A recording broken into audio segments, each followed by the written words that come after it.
Bejn Jannar u Settembru ta' dis-sena, il-Fond Konsolidat tal-Gvern irreġistra surplus ta' 3 miljun u 100,000 euro. Meta mqabbel mal-istess perjodu tas-sena l-oħra, id-dħul rikurrenti żdied biktar minn 156 miljun euro, filwaqt li l-ispiża kibret bi kważi 210 miljun euro. Skont ċifri ppubblikati mill-NSO, fl-ewwel 9 xhur tas-sena, id-dħul ammonta għal iktar minn 3,128 miljun euro, żieda ta' aktar minn 5% fuq l-istess perjodu tal-2017. Iż-żieda kienet riżultat ta' dħul akbar mit-taxxa ta' dħul, tal-VAT u tas-sigurtà soċjali. In-nefqa tal-Gvern fl-ewwel 9 xhur tas-sena ammontat għal iktar minn 3,000 miljun euro, żieda ta' kważi 210 miljun euro fuq l-2017.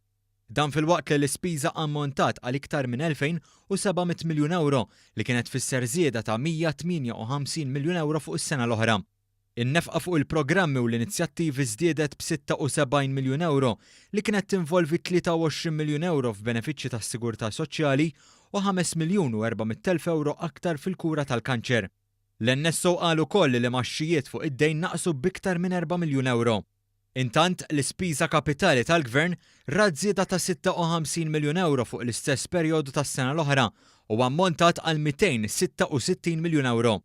Dan kien riżultat ta' żieda fil-kostruzzjoni u titjib tat-toroq, fondi strutturali u fondi Ewropej. Sal-aħħar ta' Settembru, id-dejn tal-Gvern naqas b'aktar minn 320 miljun euro fuq l-istess perjodu is-sena li għaddiet.